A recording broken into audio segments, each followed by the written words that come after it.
नमस्कार, स्वागत है आपका झारखंड समाचार में। चलिए जानते हैं आज की झारखंड की अब तक की सबसे बड़ी और महत्वपूर्ण खबरों के बारे में। सभी खबरें आपके लिए काम की होने वाली है, पर इससे पहले अगर आप चैनल पर नए हैं तो चैनल को सब्सक्राइब कर लें और वीडियो को एक प्यारा सा लाइक अवश्य कर दीजिएगा। आपका एक लाइक करना ही हमारी मेहनत का फल होता है। तो चलिए शुरुआत करते हैं आज की पहली और बड़ी खबर से। झारखंड में विधानसभा चुनाव की पूरी तरह से तैयारी शुरू हो गई है। आज से पहले चरण का नॉमिनेशन स्टार्ट हो रहा है और आज से 18 से लेकर 25 अक्टूबर तक नॉमिनेशन चलेगा। और सबसे खास बात यह है कि इस बार ऑनलाइन नॉमिनेशन की भी सुविधा दी गई है। ऑनलाइन नॉमिनेशन सुविधा ऐप के जरिए भरे जाएंगे। इसके लिए प्रत्येक आरओ कार्यालय में व्यवस्था भी की गई है। तो देखिए, पहले चरण की तैयारी की बात करें तो पहले चरण के लिए आज से लेकर 25 अक्टूबर तक नॉमिनेशन होगा। पहले चरण में दाखिल नामांकन पत्रों की 28 अक्टूबर को स्क्रूटनी होगी और पहले चरण के चुनाव के लिए 30 अक्टूबर नामांकन वापसी की डेट रखी गई है। और आज सुबह 11:30 बजे से लेकर दोपहर 3 बजे तक नामांकन पत्र दाखिल होंगे। तो पहले चरण के मतदान के लिए जिन 43 विधानसभा क्षेत्रों में नामांकन भरा जाएगा उसमें कोडरमा, बरकट्टा, बरही, बड़कागांव, हजारीबाग, सिमरिया, चतरा, बरहागोड़ा, घाटशिला, पोटका, जुगसुलाई, जमशेदपुर पूरब, जमशेदपुर पश्चिमी, हीचागढ़, सरायकेला, चाईबासा, मंझगांव, जगन्नाथपुर, मनोहरपुर, चक्रधरपुर, खरसामा, तमाड़, तोरपा, खूंटी, रांची, हटिया, कांके, मांडर, सिसई, गुमला, बिशुनपुर, सिमडेगा, कौलेबिरा और लोहरदगा, मनिका, लातेहार, पांकी, डाल्टनगंज, विश्रामपुर, छतरपुर, हुसैनाबाद, गढ़वा और भवनाथपुर हैं। इन 43 विधानसभा क्षेत्रों में इस बार वोटिंग होगी। 13 नवंबर को वोटिंग लिया जाएगा और जिसके बाद इसका रिजल्ट जो है 23 नवंबर को जारी किया जाएगा। टाइगर जयराम महतो की पार्टी JLKM ने तीसरी लिस्ट जारी कर दी है, जिसमें 8 प्रत्याशियों के नाम की घोषणा की गई है और इसमें देवेंद्र महतो सिल्ली से चुनाव लड़ेंगे। जी हां, जयराम महतो की पार्टी झारखंड लोकतांत्रिक क्रांतिकारी मोर्चा यानी कि JLKM ने अपने प्रत्याशियों की 3rd लिस्ट जारी कर दी। तीसरी लिस्ट में 8 प्रत्याशियों की लिस्ट जारी की गई है और शहर के एक निजी होटल में पार्टी के केंद्र प्रवक्ता सुनील मंडल ने प्रत्याशियों की लिस्ट मीडिया के सामने जारी की। वहीं केंद्र प्रवक्ता ने बताया है कि रांची के सिल्ली विधानसभा से देवेंद्रनाथ महतो प्रत्याशी होंगे, जबकि ईस्ट सिंहभूम की घाटशिला विधानसभा से रामदास मुर्मू पार्टी की तरफ से चुनावी मैदान में प्रत्याशी के रूप में उतरेंगे। वहीं पोटका सीट से भागीरथ हांसदा को पार्टी ने प्रत्याशी बनाया है और वहीं तरुण कुमार डे को जमशेदपुर ईस्ट की से प्रत्याशी बनाया गया है और गोड्डा के महगामा विधानसभा सीट के लिए पार्टी ने जवाहरलाल यादव को भरोसा जताते हुए प्रत्याशी बनाया है और रांची के कांके विधानसभा सीट के लिए फुलेश्वर बैठा प्रत्याशी हैं। वहीं राजीव यादव को दुमका की जरमुंडी सीट से प्रत्याशी के रूप में उतारा गया है। गोड्डा की पोड़ैया हाट सीट पर प्रवीण कुमार महतो प्रत्याशी होंगे। वहीं शेष बची हुई सीटों के लिए प्रत्याशियों की घोषणा भी बहुत ही जल्द 24 घंटे के अंदर ही करने का दावा किया गया है। सिंदरी सीट पर प्रत्याशियों के नाम की घोषणा के बाद पार्टी के पदाधिकारी के द्वारा विरोध किया गया था और इस सवाल के जवाब में इधर केंद्र प्रवक्ता ने कह दिया है कि विरोध कोई जनता नहीं कर रही है, पार्टी के नेता कर रहे हैं। ढुल्लू महतो को जब बीजेपी ने लोकसभा में धनबाद से प्रत्याशी बनाया था उस वक्त भी विरोध हुआ था। विरोध होना स्वाभाविक है और ये कोई बड़ी बात नहीं है।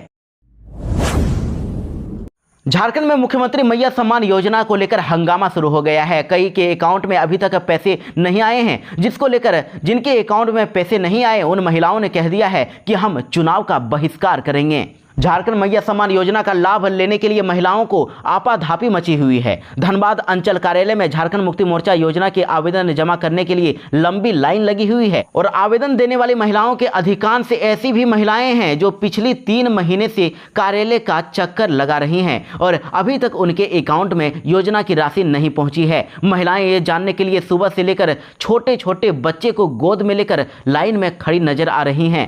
दरअसल ये समस्या हो रही है कि आचार संहिता लागू हो गई है और आचार संहिता लागू होने की वजह से अब इन्हें योजना का लाभ मिल पाएगा कि नहीं मिल पाएगा, महिलाएं इसी उलझन में हैं। और महिलाओं ने कह दिया है कि अगर इस योजना का लाभ नहीं मिला तो हम वोट बहिष्कार करेंगे। आवेदन लेकर लाइन में खड़ी महिलाओं ने कह दिया है कि हम लोग कई महीने से चक्कर लगा रहे हैं और यहाँ हर रोज हम लोग आ ही जा रहे हैं। अगर मैया सम्मान योजना गरीब के लिए निकाला गया है तो फिर इतना क्यों परेशान हो रहे हैं? और अगर इस योजना का एक बार में ही अगर हमें 3 महीने का पैसा अगर नहीं मिलता है तो हम सब अब वोट का बहिष्कार करेंगे। हम वोट ही नहीं देंगे, मैया सम्मान योजना नहीं तो वोट नहीं देंगे। झारखंड विधानसभा चुनाव 2024 को लेकर इंडिया गठबंधन का सीट शेयरिंग फॉर्मूला तय हो गया है और कई नेताओं का टिकट भी अब फिक्स हो गया है। और किस दल को कितने सीटें मिल सकती है इसकी अगर नजर डालें तो देखिए, झारखंड विधानसभा के 81 सीटों पर इस बार झारखंड में 2 चरणों में चुनाव होगा।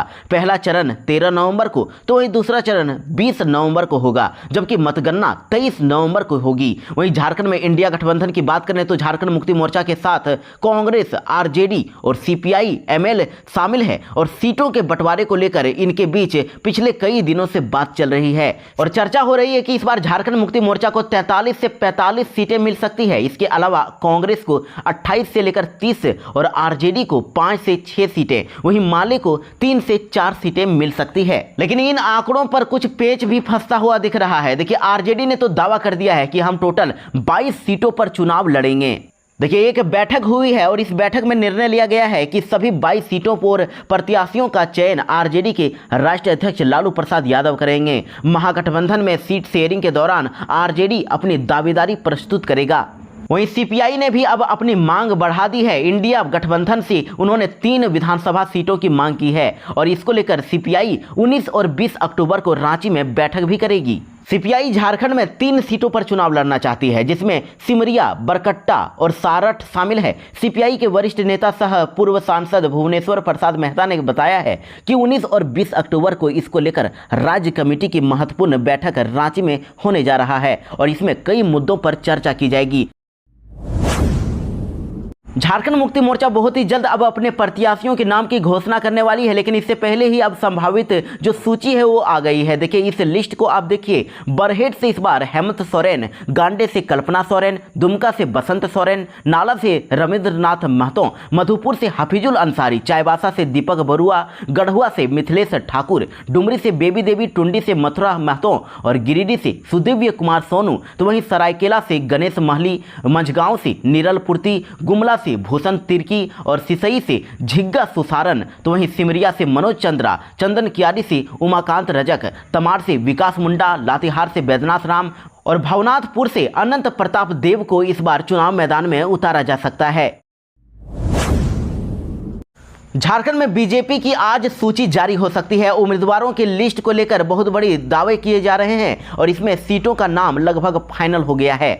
देखिए, सूत्रों के मुताबिक बीजेपी की केंद्र चुनाव समिति में झारखंड चुनाव के लिए लगभग 55 से 56 सीटों पर उम्मीदवारों के नामों पर मुहर लगा दी है। वहीं जानकारी के अनुसार पार्टी बीजेपी झारखंड में एनडीए गठबंधन में आजसू को 9 से 10 सीटें देना चाहती है, लेकिन आजसू के अध्यक्ष कम से कम 11 सीटें चाहते हैं और जेडीयू 3 सीटें चाहती है। और वहीं दूसरी तरफ एलजेपी रामविलास पासवान की जो पार्टी है, चिराग पासवान की पार्टी, उसमें 1 सीट का ऑफर मिला है, जबकि चिराग पासवान भी 2 सीटें चाहते हैं। लेकिन पहली सूची में वैसी विधानसभा सीटों के नामों की घोषणा की जा सकती है जिसमें प्रत्याशियों को लेकर कोई विरोध नहीं है।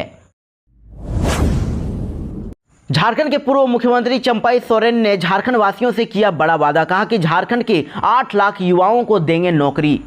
जी हां, झारखंड विधानसभा चुनाव की तारीखों का ऐलान हो चुका है। इसके साथ ही प्रदेश का सियासी पारा भी अब चढ़ गया है और पार्टियां सत्ता में आने के बाद प्रदेश के लिए क्या क्या करेंगी इसका भी ऐलान किया जा रहा है। और जारी किए गए खुले पत्र में प्रदेश के पूर्व मुख्यमंत्री और भाजपा नेता चंपाई सोरेन ने एक बड़ा वादा कर दिया है। उन्होंने कहा है कि आने वाले विधानसभा चुनाव में अगर भाजपा सत्ता में आती है तो युवाओं को लाखों की संख्या में जॉब दिया जाएगा। आगामी चुनाव में अगर भाजपा की सरकार बनेगी तो प्रदेश के युवाओं को भारी संख्या में रोजगार दिया जाएगा। चंपाई सोरेन ने वादा किया है कि सरकार बनने के बाद 2,87,000 युवाओं को हम नौकरी तो देंगे ही, साथ ही अलग से लगभग 5 लाख लोगों को स्वरोजगार के माध्यम से आत्मनिर्भर बनाया जाएगा। झारखंड के लोगों को लिखे पत्र में चंपाई सोरेन ने कहा कि भाजपा की सरकार आने के तुरंत बाद 2,87,000 नियुक्तियों की प्रक्रिया शुरू कर दी जाएगी। इसके साथ ही 5 लाख युवाओं को स्वरोजगार के अवसर उपलब्ध करवाए जाएंगे और ताकि वे लोग भी अपना विकास की मुख्य धारा से जुड़ सकें जो किसी कारणवश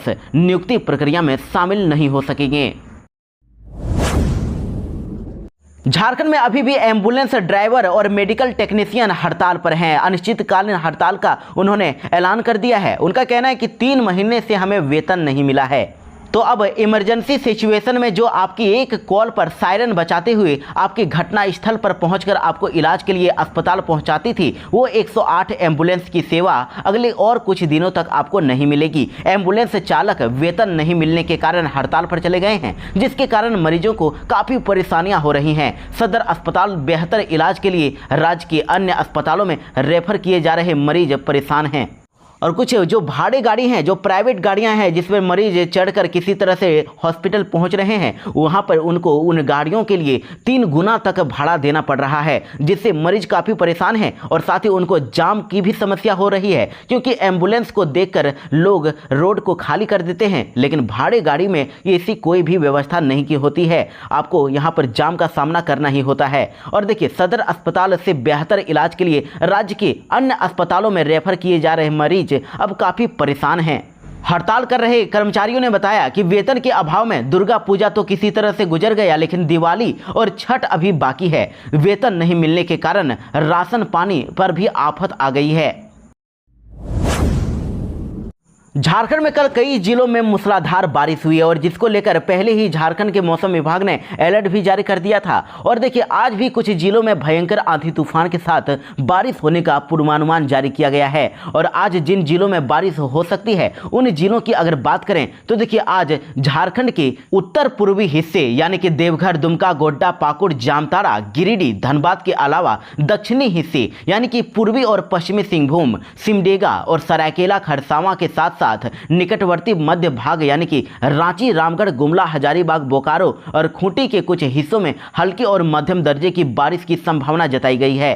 तो मौसम विभाग ने अलर्ट जारी करते हुए आम जनों से, विशेषकर के किसानों को खेत में जाने से पहले सतर्क और सावधान रहने की सलाह दी है। और कहा गया है कि जब भी मेघ गर्जन और वज्रपात उसके साथ वर्षा होने की स्थिति रहे तो सुरक्षित स्थान पर शरण लें, पेड़ के नीचे खड़ा नहीं रहें, बिजली के खंभों से दूर रहें और किसान अपने खेतों में बिल्कुल न जाएं। मौसम सामान्य होने तक इंतजार करें और बिजली के उपकरणों का उपयोग बिल्कुल भी नहीं करें। और इसकी तरह और भी कई हिदायतें दी गई है। झारखंड में विधानसभा चुनाव की घोषणा होने के बाद तुरंत ही आदर्श आचार संहिता लग गई है, लेकिन इसके बावजूद भी देखिए, धनबाद से खबर है, राजनीतिक दलों के बैनर पोस्टर अभी भी धनबाद में लटके हुए हैं। यहां पर नियमों का उल्लंघन हो रहा है। देखिए, पूरे झारखंड में आदर्श आचार संहिता लागू होने के साथ ही तुरंत ही जिला प्रशासन के द्वारा सभी दलीय और सरकारी होर्डिंग और विज्ञापन तुरंत ही देर रात को ही हटा देने का आदेश जारी किया गया था, लेकिन इसके बावजूद भी सभी राजनीतिक दल अपने अपने कानों में तेल डालकर सोए हुए नजर आ रहे हैं। देखिए, निर्वाचन आयोग के द्वारा चुनाव की घोषणा करने के 48 घंटे के बीत जाने के बाद भी शहर के कई सार्वजनिक स्थानों में जैसे कि लुबी सर्कुलर रोड, रणधीर वर्मा चौक, हिल कॉलोनी और कोट रोड जैसे चौक चौराहे पर सरकारी दीवारों पर विभिन्न राजनीतिक दलों के होर्डिंग्स, बैनर और पोस्टर से शहर पटा हुआ है। और इस ओर ना तो प्रशासन की नजर जा रही है और न ही कोई राजनीतिक दलों की, जबकि चौक चौराहे के साथ साथ गली मोहल्ले में भी कई राजनीतिक दलों के पोस्टर आदर्श आचार संहिता का ठेंगा दिखा रहे हैं। उसके बाद इधर एसडीएम राजेश ने कह दिया है कि आदर्श आचार संहिता के बावजूद अगर किसी राजनीतिक पार्टी अपने बैनर और पोस्टर अगर नहीं हटाए हैं तो उन पर विधिवत रूप से आदर्श आचार संहिता उल्लंघन के तहत कार्यवाही की जाएगी।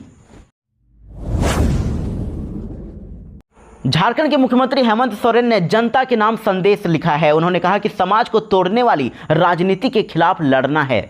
जी हाँ, मुख्यमंत्री हेमंत सोरेन का जेल से लौटकर सत्ता की बागडोर संभालने के अब 100 दिन पूरे हो गए हैं और इस मौके पर उन्होंने सोशल मीडिया के जरिए एक संदेश जारी किया। उन्होंने लिखा है कि चुनाव आयोग ने झारखंड में विधानसभा चुनाव की घोषणा कर दी है। विधानसभा चुनाव में हमें भाजपा और विपक्ष के धनतंत्र, झूठ, साजिश और समाज को तोड़ने वाली राजनीति के खिलाफ लड़ना है। आपके विश्वास और समर्थन के साथ हम मिलकर एक समृद्ध, विकसित और खुशहाल झारखंड का निर्माण करेंगे और दिसोम गुरुजी के सपनों का झारखंड बनकर रहेगा। सीएम हेमंत सोरेन ने कहा कि झारखंड रूपी इस पेड़ को विपक्ष ने 20 वर्षों तक दोनों हाथों से लूटा और जब हमने दिसंबर 2019 में राज्य की बागडोर संभाली तो हमने इस पेड़ की जड़ों को मजबूत करने का सशक्त प्रयास किया और कोरोना काल में पूरे देश में ऑक्सीजन सप्लाई करने वाला भी झारखंड पहला राज्य बना। हमने सरकार आपके द्वार के तहत लाखों राज्यवासियों को कई कल्याणकारी योजनाओं से जोड़ा, लाखों परिवारों को 200 यूनिट मुफ्त में बिजली दी और बकाया बिल भी माफ किया, किसानों को को 2 लाख रुपए तक का लोन माफ किया और लाखों माताओं, बहनों और बेटियों को मैया सम्मान समेत कई योजनाओं से जोड़ा। और इसी तरह देखिए, विधायक कल्पना सोरेन ने भी एक पोस्ट को शेयर किया है। उन्होंने कहा कि झारखंड झुकेगा नहीं, ये नारा नहीं, अहंकार के खिलाफ जंग है और विपक्ष के विजय रथ को झारखंड वासी रोकेंगे।